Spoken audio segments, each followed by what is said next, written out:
기억환을 아시나요? 판타지 소설에 자주 등장하는 기억을 담은 약인데요.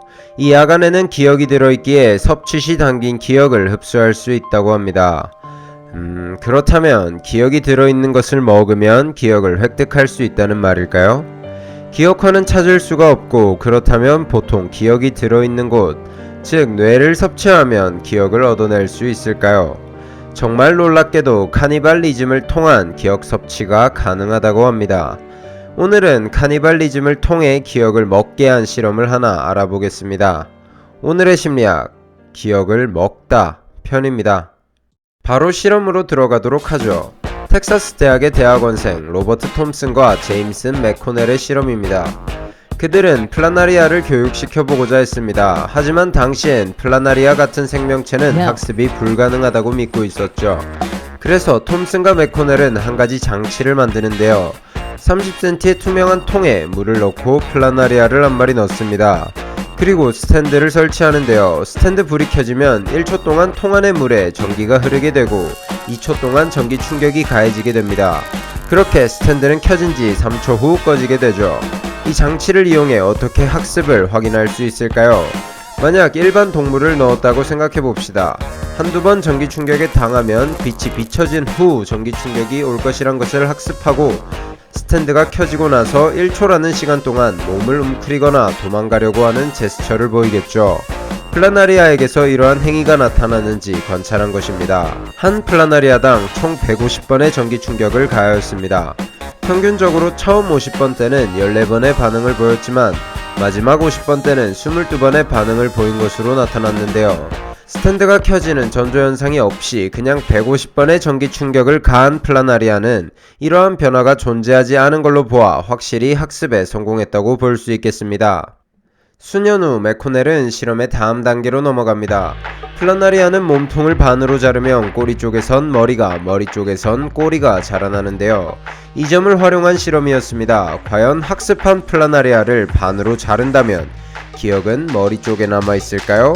꼬리 쪽에 남아있을까요? 그것을 확인하기 위해 플라나리아에게 다시 학습을 진행합니다. 25번의 전기 충격 중 23번을 반응하도록 만들었는데요. 위 조건을 만족시키기 위해 약 143번이 걸렸다고 합니다. 이들을 반토막 내어 재생할 때까지 기다렸다 다시 한번 전기 충격을 가해보는데요. 머리 쪽은 143번 걸렸던 학습이 약 40번 만에 성공하였습니다. 그렇다면 꼬리 쪽은 어땠을까요? 아무래도 뇌가 없이 재생하였기에 또 150번 정도가 필요했을까요? 놀랍게도 약 43번 만에 재학습에 성공했다고 합니다. 재생한 플라나리아는 지능이 높아지는 것 아니냐고요? 그래서 학습하지 않은 플라나리아를 잘라서 재생을 기다린 후 학습시켜 보았는데요. 약 200번씩 걸렸다고 하죠. 이로써 맥코넬은 기억이 물질 형태로 존재하며 그것은 뇌뿐만 아니라 몸 안의 화학물질로 존재한다고 생각하였죠. 맥코넬은 다음 스텝을 준비합니다. 그 화학물질을 몸 안에서 추출하여 다른 플라나리아에게 이식시켜 보기로 한 것인데요. 즉, 기억의 전이를 성공시키겠다는 것이죠. 하지만 이 기억물질을 특정해내기가 쉽지 않았습니다. 그러다 떠오른 것이 바로 플라나리아들이 사육 환경이 좋지 않을 때 서로를 잡아먹는다는 사실이었는데요. 동족 포식, 즉 카니발리즘이죠. 맥코넬은 즉시 실행에 옮겼습니다. 학습된 플라나리아를 도망내어 학습되지 않은 플라나리아에게 먹인 것인데요. 과연 어떻게 되었을까요? 놀랍게도 카니발리즘은 기억 전이를 성공시켰습니다. 전기 충격 실험만으로는 신빙성이 부족하겠죠. 맥코넬은 이러한 여론까지 반영하여 교육 방식을 바꾸어 보았습니다. 플라나리아를 T자관 끝에 놓습니다. 그럼 플라나리아는 앞으로 가다 양갈래길을 만나게 되겠죠. 이때 양갈래길에다가 한쪽은 어둡게 한쪽은 밝게 만들어줍니다. 그리고 밝은 쪽으로만 가도록 훈련시켰죠. 밝은 쪽과 어두운 쪽의 방향은 매번 무작위하게 설정하여 색을 인지하고 선택하도록 유도하였습니다. 10번 중 9번 밝은 길로 가게 된 플라나리아들은 학습된 플라나리아로 규정했습니다. 이때 새로운 플라나리아에게 이 학습된 플라나리아를 먹일 경우 훨씬 빨리 학습했다고 하는데요. 즉 T자형 관실험에서도 카니발리즘은 기억을 전이시킨 것이죠.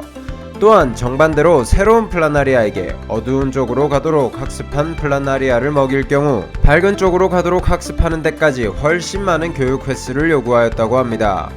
이 또한 기억 전이의 영향이겠죠. 하지만 결국 이 얘기는 플라나리아에 한정되어 있습니다. 개들의 기억 전이는 사실 우리가 알 바가 아니죠. 결국 중요한 건 인간의 기억 전이니까요. 이러한 궁금증을 해소하기 위해 한 발을 내디딘 인물이 있습니다. 바로 베리아 의과대학의 웅가 교수인데요. 웅가 교수는 쥐에게 어두운 곳을 무서워하도록 학습시켰습니다. 원래 쥐는 본성적으로 어두운 곳을 좋아했기 때문에 웅가는 학습이 완료된 쥐는 일반 쥐와 다른 점이 생겼을 것이라 생각했습니다.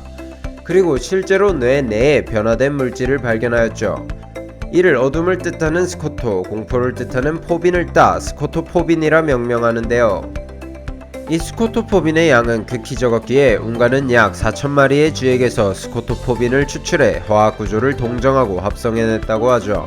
그리고 실험을 통해 이 스코토포빈을 쥐에게 주입하였고 쥐들이 어둠을 실제로 무서워하도록 만들어냈습니다. 즉 기억의 이식을 성공시킨 것이죠. 이 실험은 당시 엄청난 주목을 받았습니다. 하지만 웅가의 실험은 재현에 실패하면서 많은 반박에 시달리게 되었고 계속해서 웅가는 반박을 하였지만 결국 웅가는 진실을 밝혀내지 못한 채 죽음을 맞게 됩니다.